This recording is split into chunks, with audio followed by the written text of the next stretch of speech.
He's a senior editor at the Daily Caller. Jamie Weinstein is here.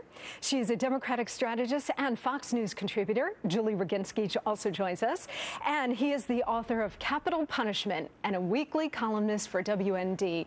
Former lobbyist Jack Abramoff also joins us. Guys, welcome. Great to see you. All right, so I want to start with something that happened back in late May, which is just now coming to light.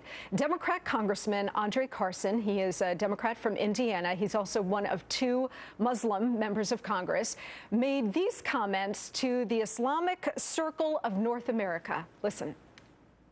America will never tap into educational innovation and ingenuity without looking at the model that we have in our madrasas, in our schools, where innovation is encouraged, where the foundation is the Quran.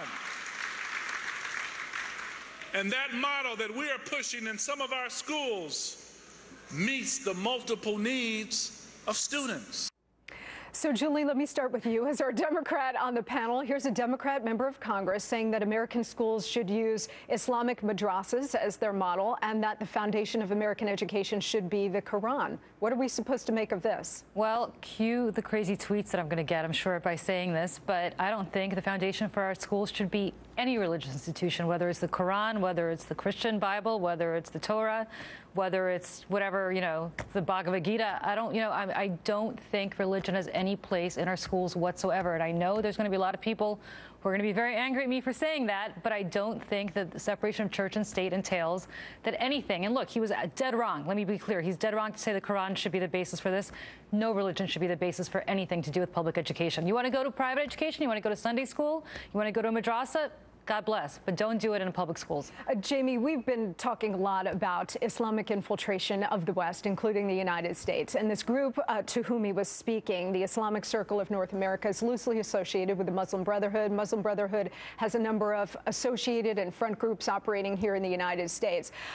Their purpose is to undermine America from within, to install Sharia and so on. Here is a U.S. member of Congress advocating this in our schools. Again, your reaction. Well, first, let me just say, when I think of innovation, I don't think of madrasas. If you go see madrasas in Pakistan and elsewhere in the Islamic world today, they might have been something different in the 13th or 12th century. But now they're memorizing the Quran, and that's all they do all day. And in PhDs in Saudi Arabia, 2/3 of PhDs given are in Quranic studies. This doesn't lead to innovation. It leads to stagnation, which is what you see through most of the Muslim world today, which is unfortunate. Now, as you said, this group was at least loosely associated with the Muslim Brotherhood. But it should be clear that the Muslim Brotherhood has different organizations throughout the world. They all are on the basis of something that none of us subscribe to, Sharia law. But to what extent will they try? Will they be successful in infiltrating America? But again, the tactics. I mean, this is not some crazy guy on a box standing on Fifth Avenue advocating this. This is a U.S. member of Congress speaking to a group just a couple of weeks ago.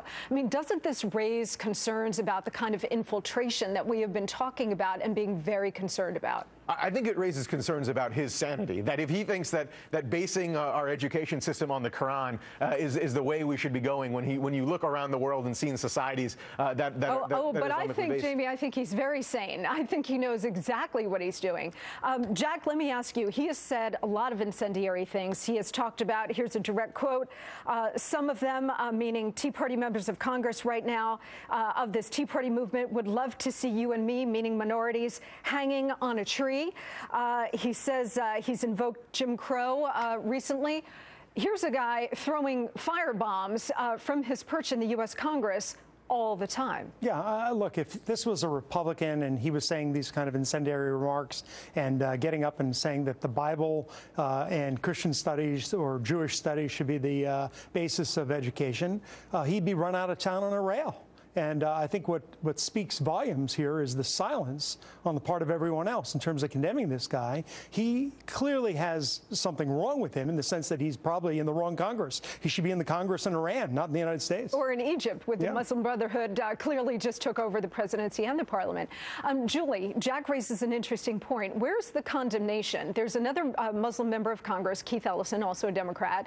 Obviously, he hasn't said anything. But how come you don't have members of the Democrat Party self-policing here and saying this is completely outrageous. Well, I'm a member of the Democratic Party, and I think it's outrageous for the same reason that I said earlier, which is religion has no place. And Jack, I do disagree with you. We have plenty of Republican members and, you know, Democratic members down south who think there's no reason why we shouldn't have religion. It happens to be their religion, but religion in schools, and nobody's running them out of town in a rail. It's something that's very well espoused in the Republican Party. I issue a little bit with what you said. I certainly understand the position that you have, but I think to say that the schools should have no values, the basis of the Judeo-Christian tradition, frankly, of which this country was founded, we can pretend it wasn't, but 80+% of this country is Christian, and it's not a question of making it a state religion, but the values that are in the Bible and the values that underlie the Judeo-Christian tradition are very important to be taught in schools. What values? To have schools, what values? Don't murder, don't steal, well, but don't those rape. are not Judeo-Christian values. Believe it or not, that's also part of the Quran. Well, but also part of the Quran. Also part of the Quran is beating women. Also part of the Quran is beating women. And actually, if you read the Jack,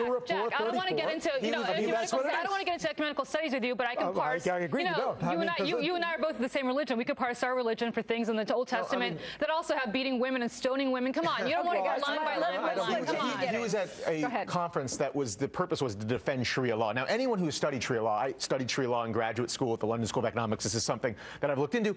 There is no society that he would want to live under. I don't think he would even want to live in a society that actually practiced what Sharia law preaches, which is that if a woman is raped, as they do in Sudan, they can stone her to death because she's the one who dishonored. I agree 100%. But why was he at a conference defending Sharia law? Remember, guys, we're kind of missing the point. The point is that he was advocating this kind of indoctrination to our children, which is part of what Sharia advocacy is all about. It's about getting to the kids when they're young, getting into the public school systems. That's the point, and I think that's what makes this. But I think I want to be clear. You're absolutely right. There's no place for that. There's no place for any kind of religious indoctrination. The values that you espoused, don't kill, don't steal, you know, all that stuff applies to all religions across the board. Okay, guys, please stand by. Don't go anywhere. The Great American Panel continues next.